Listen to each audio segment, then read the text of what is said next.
Okay, so my name is Marylyn, and I'm a girl. At first, I couldn't be like all the other girls. Then I stopped wanting to be like them. I've never been able to do exactly what a girl should do, so I was always uncomfortable with identifying fully with being a girl.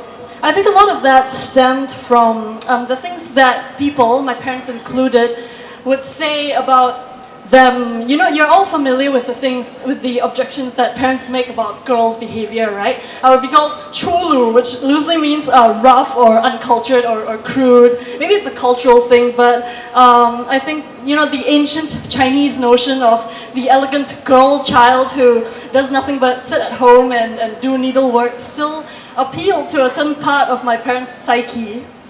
So I distinctly remember an incident in very early childhood, a make-believe session where my mother stopped me because I wanted to be Princess Rough and Tough. She said it wasn't allowed for princesses to be either rough or tough, and at the time I was just proud of having come up with a title that rhymed. But I suppose I embraced that disapproval, and I figured if that's what you had to be called in order to continue acting the way I did, if liking to run after dogs in the park made you a tomboy, then so be it. So somewhere along the line, around the time I was 8, I also decided that I hated pink and all things girly, because to me it carried such an unshakable association with being something that was funny and sort of pathetic. So I grew from wishing I could be seen as one of the pretty girls in school with perfect long hair, you know, because my parents used to forcibly cut my hair and then, and for their convenience, and then I got made fun of for it, for once again not fitting in the gender box. So I wanted other people to look at me with approval the way they did the other girls, but then I turned around and I quite vocally rejected the whole idea of girl altogether. I remember being in primary school and a classmate screaming at me for not wanting to be friends with her even after I gave up pink for you. So it seems ridiculous to me now, but I think that I must have made her feel so bad for just liking a color that she decided it couldn't be a part of our friendship. You know, it had to go.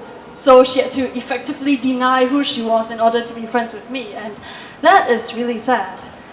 But even now, to most people, that label girly girl is something that we should shy away from. You know, when you say, I'm not a girly girl, there are many things you're saying that you might not even realize. It might mean I'm not weak, I'm not fussy, I don't care about my looks, I'm one of the boys, I'm low maintenance, I'm tough, and I'm cool.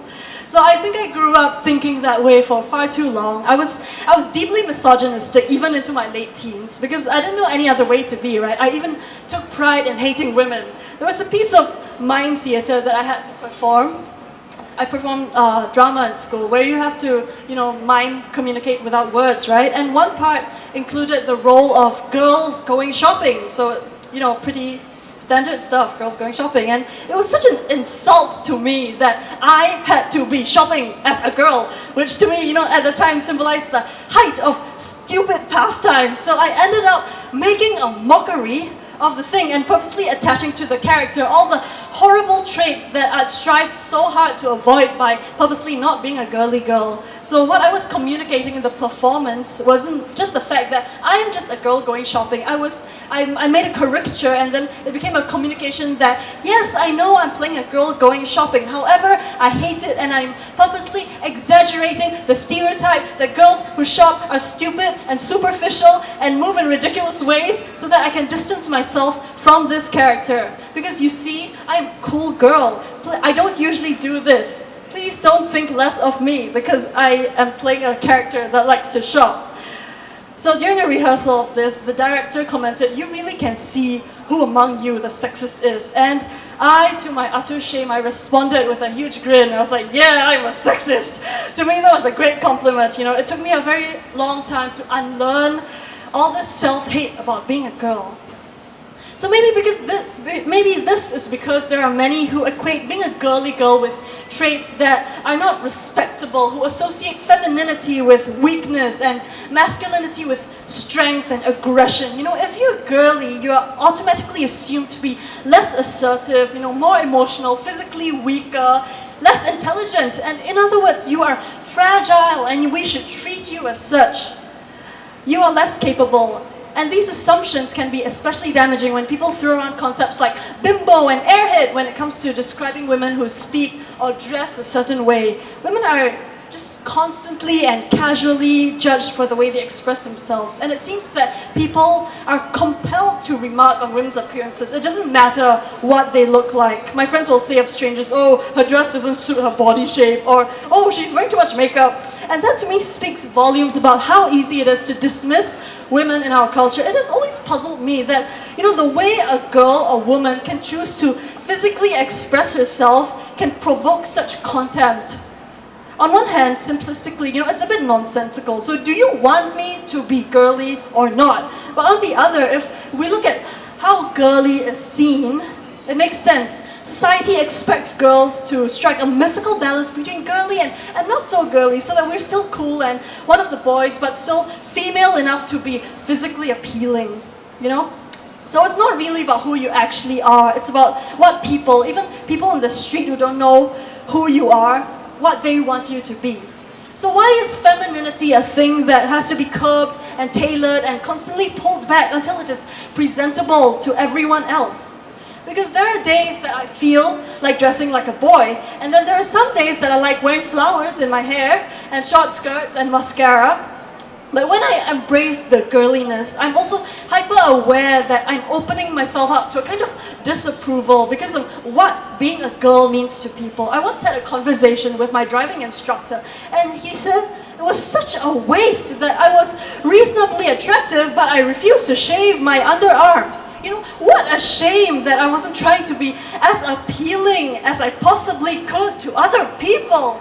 And quite honestly, there's a lot of shame that is going on when we tell young girls and boys how to be.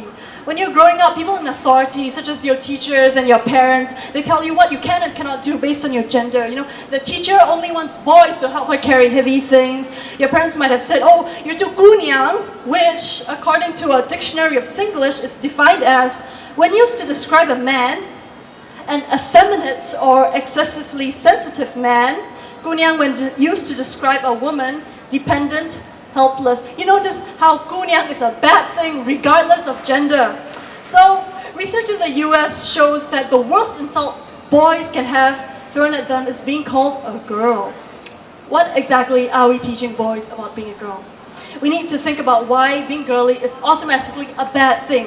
Because there are a lot of rules that when it comes to thinking about girliness and how not to be a girl, and a lot of them are ever-changing. You can't blame someone for being confused about what kind of girl they should be.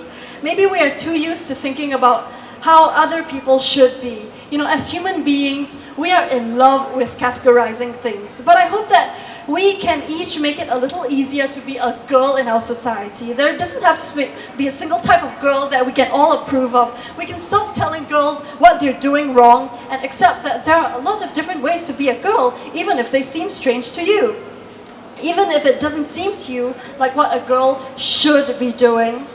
Maybe we can get rid of the idea of what girls should do and focus instead on what they could and want to do. And just maybe you could join me in becoming a change maker and pledging that you will give others the safety and space to express themselves, because everybody needs to have the space to be who they are. Thank you.